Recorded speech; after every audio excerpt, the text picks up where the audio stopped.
Welcome to the crypto space. Nah, jadi mungkin ini adalah pertanyaan yang kalau kita sebagai pemain kripto bakal ditanyain sama orang-orang atau orang-orang investor lain. Ini akan mengubah paradigma kita semua ya, biar nggak apa namanya istilahnya nggak terjebak dalam psikologi orang gitu, psikologi pasar, terpengaruh sama orang-orang lain yang sedang bermain di kripto, di instrumen investasi selain kripto. Kita harus tahu dulu kebutuhan kripto sebagai instrumen investasi kayak gimana. Pertama, kalau ditanya kripto itu legal atau enggak, legal ya. Ini ada berdasarkan surat Menko Perekonomian dan segala macam, aset kripto dianggap sebagai komoditas yang bisa diperjualbelikan di bursa berjangka, bukan sebagai alat pembayaran. Jadi buat trading, buat investasi boleh, dijadiin alat pembayaran nggak boleh. Kayak gitu. Karena di Indonesia alat pembayaran yang sah hanya rupiah. Oke? Okay? Jadi kalau di Indonesia uh, namanya bukan cryptocurrency, tapi crypto aset atau aset kripto ya. Sebenarnya di luar juga bisa dibilang cryptocurrency, crypto aset, bla bla bla segala macam. Biar gampang kita bilangnya kripto gitu aja udahlah. Mau crypto aset, cryptocurrency, mau crypto money atau apapun lah, kripto. Kita biar gampang di kelas ini kita akan ngomong itu aja ya. Nah, kita kasih perbandingan nih bursa saham versus kripto. Nah, kondisi dan aturan bursa saham di Indonesia itu cukup berbeda. Jadi dua-duanya sama-sama pasar finansial. Nah, tapi di Indonesia, trading saham hanya di Bursa Efek Indonesia. Kalau kripto, exchange-nya banyak. Ada Indodax, ada Toko Kripto, ada Luno, ada apalagi namanya, Pintu, ada macam-macam lah, Reku. Yang internasional pun ada Binance, Bybit, Bitget, KuCoin, OKEx, dan segala macam ya. Jadi setiap itu tuh kayak pasarnya gitu, setiap exchange tuh. Kalau di bursa saham udah pasarnya satu aja, Bursa Efek gitu. Transaksi kalau di bursa saham dilakukan lewat sekuritas sebagai broker ya. Makanya kalau mau trading saham, daftarnya ke sekuritas. Jadi kita input input apa namanya? Input perintah kita beli atau jual lewat sekuritas, sekuritas nerusin ke bursa sahamnya.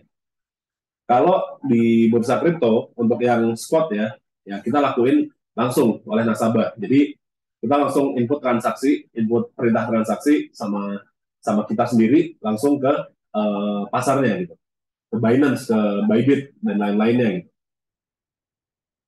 Dana nasabah disimpan dia namanya bank kustodian. Jadi dananya ada satu bank atau ada satu pihak yang memang untuk menyimpan dana nasabah. Kalau di bursa kripto, asetnya disimpan di wallet yang ada di exchange. Dan itu kita bisa nyimpan sendiri di wallet kita sendiri. Wallet kripto ya. Terus biasanya kalau di bursa saham dari awal tuh kita melakukan KYC ya. Langsung identifikasi segala macam. Dulu saya ingat saya daftar BNI Sekuritas, dari awal saya suruh datang ke tempatnya, terus selfie pakai KTP kayak gini, terus ya ditanya segala macam lah. Di bursa kripto kebanyakan kalau mau withdraw dana dulu baru diminta KYC, dan KYC-nya pun lebih lebih simple, apa kasih paspor atau KTP aja kalau nggak salah, seperti itu. Ada beberapa yang udah harus pakai muka juga ya, tapi relatif lebih simple kalau menurut saya. Ini per data September 2022, investor bursa saham itu ada 10 juta, investor kripto 16 juta. Walaupun ada orang saham yang main ke kripto, orang kripto main saham, tapi secara jumlah kripto itu udah mengalahkan saham ya dari minat investasi orang-orang. Cuman memang volumenya yang masih kurang. Volume di bursa saham itu masih berapa kali lipat lebih besar daripada volume di bursa kripto. Ini tandanya apa? Saham ini buat orang-orang yang kaya, kripto ini buat semuanya, buat orang-orang miskin juga bisa main gitu ibaratnya kan. Kalau di saham diawasi oleh OJK, kalau kripto diawasi oleh Bapepti. Bedanya itu ya, beda dua apa? Dua entitas yang mengawasinya.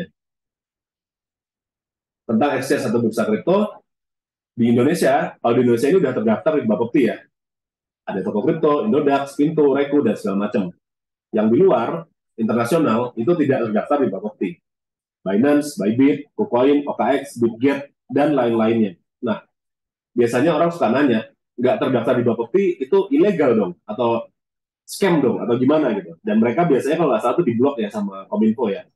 Ini saya akan memberikan framework bahwasannya ada yang namanya legal, Ada yang namanya ilegal, ada yang namanya alegal gitu. Yang namanya exchange yang ini itu udah legal, berarti sudah diawasi terdaftar di Bapepti.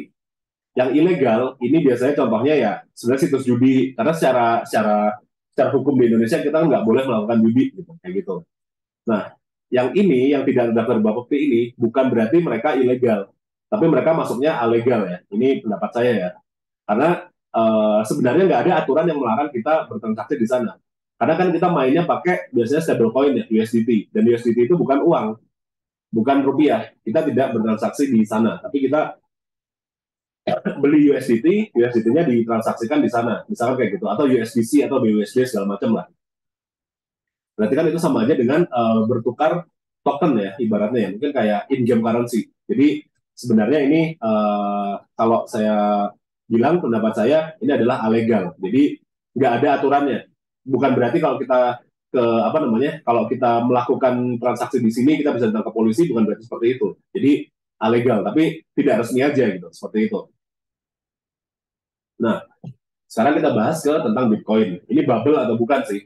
Ini kadang-kadang orang suka nanya nih, ini Bitcoin ini bubble atau bukan sih? Atau gimana ya? Ini kok begini, ini kok begitu dan segala macam ya. Apalagi bagi kalau misalkan, nah ini saya pengalaman saya pribadi nih. Daripada ditanya kapan nikah, kalau lebaran, saya sekarang paling males kalau ditanya gimana kripto. Pasti teman-teman juga yang main kripto kayak gitu. Kalau lagi bull run, ya saya dengan bangga ngejawab, iya cuan-cuan. Tapi kalau lagi mendelep kayak kemarin, gimana kripto ya? Ya gitulah. Lebih malas ya ditanya daripada kapan nikah, kapan punya anak, segala macam gitu. Apalagi kalau yang nanya, biasanya saudara-saudara yang udah tua gitu, nggak terlalu paham tentang finansial gitu. Saat ditanya, kita jawab, mereka pasti seenaknya gitu. Ah ini kan ini. Itu uh, mungkin apa yang saya jelaskan ini bisa jadi membantu teman-teman untuk menjawab pertanyaan-pertanyaan seperti itu. Karena itu nggak cuma ditanya doang, nggak cuma ditanya pas lebaran doang, mungkin nanti di tempat kerja atau kalau ada orang yang memang benar-benar pengen tahu tentang kripto itu seperti apa gitu. Kita bisa membahas ini ya. Kiri gambar Bitcoin, kanan gambar namanya tulip mania. Mungkin tulip mania adalah apa namanya, bubble ya, financial bubble yang pertama kali tercatat dalam sejarah ya. Jadi kalau nggak salah di tahun 1600-an ya, ini 1634 nih. Waktu itu tuh ya di Belanda ya, tulip itu harganya ya murah gitu. Tapi ternyata banyak yang minat untuk berbagai apa namanya, untuk berbagai keperluan lah ya. Makin lama harganya naik. Nah, dengan harganya naik ini kan memberi yang namanya memberi ruang bagi yang namanya spekulator kan. Ya, kalau udah tahu harga pengen naik ya pengen beli sekarang sebanyak-banyaknya, nanti pas harganya lagi naik lagi jual. Jadi mania kan ibaratnya, jadi apa namanya, jadi benar-benar naik naik terus harganya. Sehingga waktu itu di satu titik di dunia, di waktu itu ya, di puncaknya harga tulip itu lebih mahal daripada harga rumah. Tapi begitu udah gitu ya udah jatuh semua, jual semua, karena kan ini benar-benar sesuatu yang ya tulip harganya tulip doang gitu. Ya udah hilang kayak gitu. Nah, terus apa namanya? Ini Bitcoin. Sama nih, ini Bitcoin tahun grafik tahun 2017 akhir deh, masalah. Puncaknya di 2017, harganya $20.000 atau 300 jutaan, kalau nggak salah ya. Iya benar. Dan akhirnya di 2000 sampai 2019 awal dia turun 84% nih. Apakah Bitcoin juga bubble? Tapi buat orang-orang yang tahu kan, habis itu naik lagi ya, gitu. Kita akan bahas dulu dari definisi bubble ya. Contoh bubble lainnya ya, anturium, zaman dulu tanaman doang harganya bisa puluhan ratusan juta. Lohan, batu akik, cincin doang bisa puluhan juta, dan banyak lah kalau di Indonesia lah. Nah, ini Bitcoin ya. Habis turun 84%, dia naik 2081%. Turun lagi 77%, dan sekarang berarti kalau di harga sekarang mungkin dia naik hampir 100% per sekarang ya, kalau sekarang. Nah, apakah Bitcoin itu Ponzi? Apakah scam? Apakah haram? Apakah spekulasi? Itu kata-kata yang diucapkan kalau loss. Kalau cuan, ini legit, investasi bagus, bisnis menjanjikan. Tapi ya di luar itu sebenarnya itu kan bubble atau bukan, sebuah investasi atau sebuah siklus ekonomi ini kan cerminan dari pelaku-pelakunya ya. Ini ada nih sesuatu nih dari 2003 sampai 2008-2009 dia naik 700%. Aset apaan coba yang 700%? Terus dia turun 61%. Apakah ini sebuah bubble? Apakah ini monkey business? Ternyata habis itu naik lagi, lebih jauh lagi. Ini adalah IHSG, Indeks Harga Saham Gabungan. Apakah berani ngomong kalau saham itu bubble? Kan enggak kan? Atau ada lagi nih harusnya nih kalau nggak salah nih. Nah, naik 167%, untuk turun lagi banyak 45%. Apakah ini juga bubble? Naik lagi dia 98% sekarang. Tahu nggak ini apa? Ini adalah pergerakan harga emas. Walaupun emas yang dibilangnya aset yang stabil, aset yang pasti naik, segala macam ya, turun-turun aja, naik-naik aja, udah. Ya memang namanya itu human nature gitu. Manusia memang akan membuat harga itu naik dan turun. Akhirnya kita ke istilah ya bubble itu sebenarnya istilah untuk kondisi mental para investor atau spekulator. Financial bubble itu saya definisikan bahwa siklus pasar yang karakteristiknya adalah sebuah aset harganya naik dengan sangat cepat sehingga tidak sustainable. Kata-katanya ini, cepatnya itu bikin nggak sustainable, nggak tahan lama, dan pecah. Dan pada dasarnya, financial bubble itu adalah fenomena akibat psikologisnya para pelaku pasar. Makanya begitu pengen investasi, begitu ingin trading, yang paling penting adalah psikologi kalian ya. Ini saham Amazon di tahun 2000-an. Saham Amazon. Dari awal dia IPO, masuk ke pasar saham, sampai ke di 2000-an, dia naik 9.000%. Orang bakal bilang scam Ponzi dong. Turunlah dia, 96,63%. Hampir balik ke harga awalnya. Orang bakal bilang itu Ponzi, monkey business, scam. Sekarang, harga Amazon itu sekitar 100 dolaran. Atau 1000 kali dari harga setelah tech bubble pecah. Tech bubble ini kan di 2000-an, sekarang 2023. Sekitar 1000 kali, berarti 1000 kali itu berapa? 100.000% ya? Nah, intinya sih gini sebenarnya. Kalau ada bubble, selama aset tersebut bertahan, bertahan itu maksudnya masih ada atau masih terus berimprove gitu ya, masih memberikan apa namanya nilai plus di pasar finansial, bubble itu cenderung akan kembali lagi dan seringkali lebih besar daripada sebelum harganya pecah gitu. Karena ya orang akan masuk lagi, orang akan percaya lagi sama teknologi atau apapun sama paradigmanya gitu. Bitcoin bubble. Kalau di Bitcoin, siklus pasar itu akan lebih cepat daripada saham dan komoditas lainnya. Sepanjang hidupnya, dari tahun 2009 ya, 2010, anggaplah 2009-2010 lah, Bitcoin udah mengalami paling enggak 4 kali bubble, yang kayak tadi.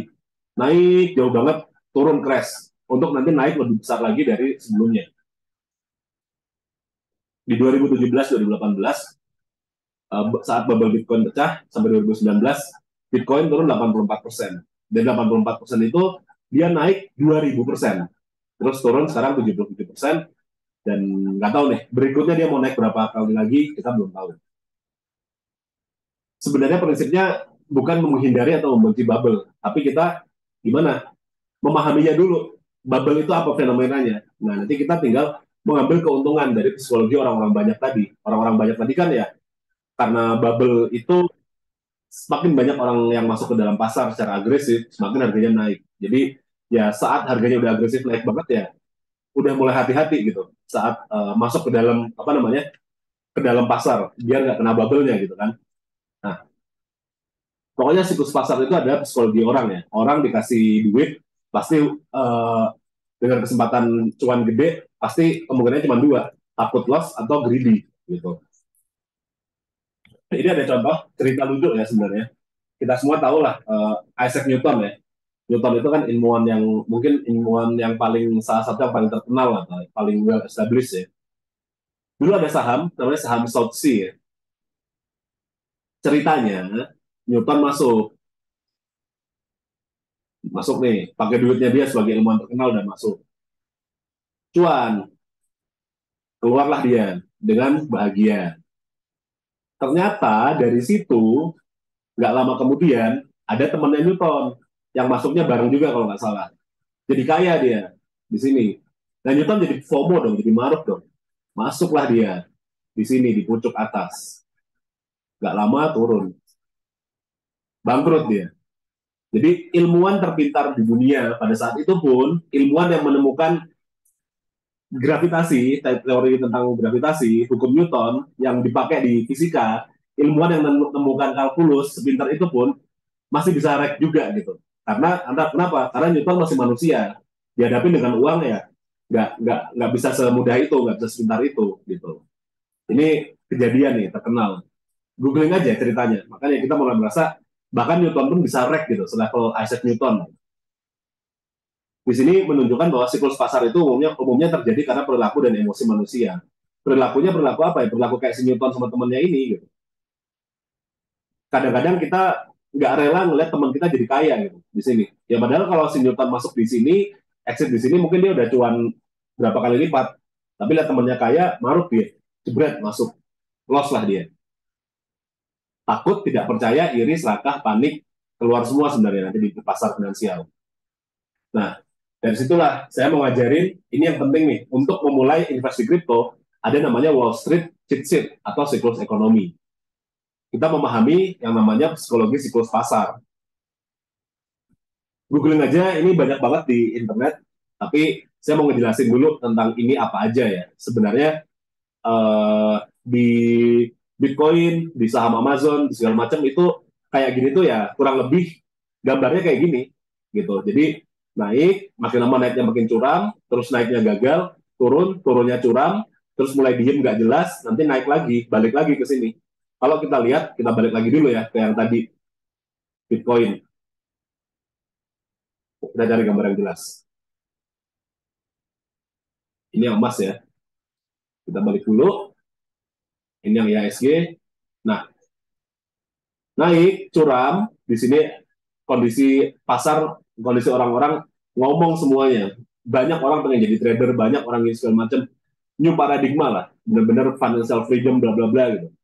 Begitu gagal naik atau selesai naiknya, turun kenceng, banyak orang yang loss, rugi, rek segala macam dan akan ada periode di mana dia akan diam-diam aja agak lama. Baru mulai naik lagi, siklusnya berulang, turun lagi. Nah ini kita nggak tahu nih, apakah kita sudah di siklus yang diam-diam agak lama terus bakal naik lagi, atau gimana? Atau nanti bakal turun lagi? Belum tahu ya kita ya. Tapi pada dasarnya siklus ini berulang aja gitu. Si Wall Street cheat sheet gitu ya.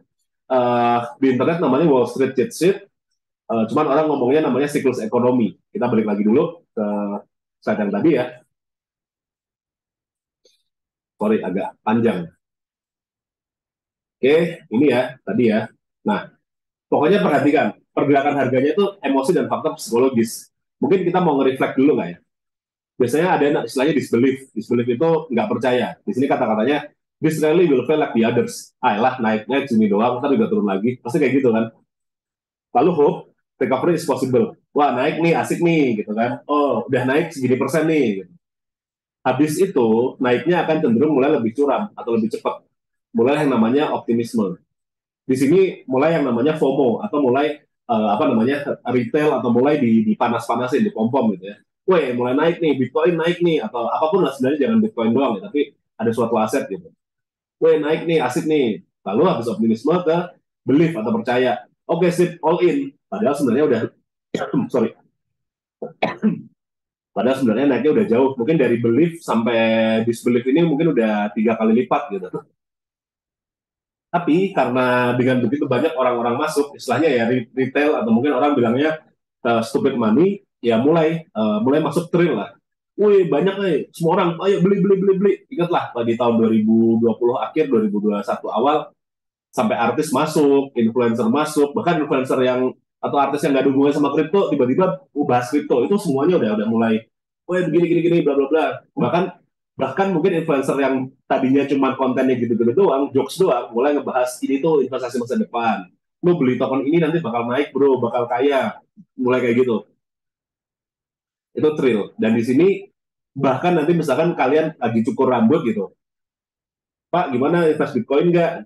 Atau nanti pas lagi naik ojek online, sudah aplikasi ya, Neng? Ya, Neng bahas, saya investasi Bitcoin loh, Neng, bisa kaya loh. kayak gitu. Atau apalah, kita makan bakso gitu, pasti ngedengar di sebelah ngomongin, bro, gue kemarin invest di Ethereum ini. Itu udah masa-masa di mana semua orang itu masuk semua gitu. Nah, di sini kalau di simplified-nya, ini adalah di daerah puncak atau point of maximum financial risk, atau justru di situ resiko finansialnya paling gede gitu, karena ya ini sesuatu yang udah naik ratusan persen baru dibeli ya telat dong. Nah, tapi makin lama makin naik lagi, namanya manusia serakah, kebodohannya makin muncul, euforia. Wah, kita semua bakal kaya, we're all gonna make it. Ini segala macam, artis yang makin terkenal bikin lagi, bikin NFT, ini itu segala macam. Pokoknya kalau udah di situ saya saranin out, atau kalau misalkan baru masuk ya masuknya dikit-dikit aja. Terus habis itu pasti ada koreksi, turun, habis koreksi naik lagi. Ini namanya complacency. Complacency itu ya apa ya, ngebahas dalam bahasa Indonesia ya, atau gampangnya ya. Complacency itu gampangin gitu. Ayolah, ini koreksi doang, nanti naik lagi kok, masih go to the moon. Tahunya nggak naik lagi, mulai anxiety lah. Loh kok loss, loh kok turun, loh kok ini mungkin zaman-zaman sih awal-awal 2022 nih, ini naik lagi kok, ini naik lagi kok. Habis anxiety, ternyata turun lebih jauh, mulai denial. Enggak kok, ini nanti naik lagi kok, nanti naik lagi. Ternyata enggak, panik akhirnya. Ya udah, semuanya panik, duitnya udah hilang. Terus panik ya namanya capitulation sama anger ya. Sebenarnya capitulation itu saat yang jual jauh lebih besar daripada yang beli gitu. Terus dan marah ya, orang mulai di sini orang mau bilang Bitcoin itu scam, crypto itu ponzi dan segala macam lah. Monkey business apapun lah itu. Ya udah, terus udah marah, biasanya akan ada periode yang diem agak lama dan mulai depresi ya. Yang masuk di sini semua, yang ngomong teriak-teriak tentang kripto semua, itu mulai hilang gitu. Nanti begitu ada yang naik lagi, naik dikit, mereka mulai, elah paling naiknya segini doang gitu. Berulanglah dia, kayak gitu ya. Dan perhatikan aja nanti, sebenarnya cara paling gampang saat nanti kita di kripto, untuk sekarang kalau yang nanya untuk sekarang kita lagi ada di mana, menurut saya ini mungkin lagi di depression mau ke disbelief ya, cuman kita nggak tahu karena yang namanya Wall Street atau economic cycle ini memang nggak bisa kita lihat live ya, kita bisa ngelihatnya di belakang kalau udah kejadian, oh kemarin itu ini loh. Jadi sebenarnya kita ya mungkin ada di sini, belum terkonfirmasi, tapi ya nanti next time kalau ada rally yang kayak kemarin-kemarin lagi, ada bull run lagi, saat di optimism belief thrill, kita udah tahu apa yang kita lakukan. Jadi kita minimal harus punya posisi sebelum si bahkan kalau udah di belief, udah mulai belief pun minimal kita sudah punya posisi kalau kita mau profit yang lumayan gitu ya, kayak gitu. Jadi jangan sampai kita masuknya di thrill atau euforia gitu. Nah, pokoknya kalau kita mau menghindari kejebak dalam bubble yang tadi, kombinasi pahami psikologi diri sendiri dulu, benar-benar tahu kita ini orangnya kayak gimana, duit kita itu seperti apa, resiko kita seperti apa, profil resiko kita, emosi kita seperti apa, harus pahami diri sendiri. Terus pahami psikologi pasar, yang tadi aja sebenarnya. Kalau kita mau invest di kripto, sebenarnya ya harus paham melihat sentimen dari media aja. Terus kalau mau investasi atau spekulasi, trading atau segala macam, ya dikelola uangnya. Terus resikonya juga dikelola, maksudnya mengelola uang itu kita harus pastikan punya kebutuhan sudah terpenuhi dulu, nanti baru di apa namanya dialokasikan. Definisi mengelola resiko adalah dari alokasinya itu ya harus diatur juga gitu kan. Nah, terus ya harus secara telaten, kapan ambil cuan, kapan keluar dari pasar, kita harus tahu juga gitu. Dan ya harus ada skill analisa pasar secara fundamental dan makroekonomi. Tambahan yang mungkin teknikal kalau mau trading gitu. Terus yang paling susah ini sebenarnya menjaga diri tetap rasional, karena uh, ini saya ngambil quotes ya dari Nietzsche kalau nggak salah. If you stare at the abyss long enough, the abyss will stare back at you. Kalau kamu nggak melototin kegelapan terus, kegelapan akan melototin balik. Saya adopsi ini ke chart. Kalau kamu melototin chart terus atau grafik terus, chart akan melototin kamu balik. Begitu kamu melototin balik, hilang rasionalitasnya. Maruk jadi ketutup, jadi maruk banget, jadi penakut banget atau jadi segala macam, sehingga kita nggak rasional gitu. Untungnya dalam kripto nggak perlu benar-benar fokus pada trading, ada banyak yang bisa dieksplorasi. Jadi nanti kita bahas biar lebih balance ya, biar kita nggak terlalu sering melototin chart, biar nggak dipelototin balik sama chart. Ini cara mendulangnya ya, ada banyak nih, investasi, trading, jump farming, staking, earn lainnya di exchange atau di DEX gitu ya, dan ada airdrop banyak. Mungkin yang paling banyak dibahas nanti investasi, trading, sama yang ini ya. Ini sebenarnya saya ngasih ngasih kategorikan dalam namanya earn gitu, karena staking, yield farming, dan earn ini kurang lebih metodenya sama. Airdrop ini unik, mungkin kita bahas sedikit caranya, tapi yang paling berat ya di ini ya, tiga tiga ini ya.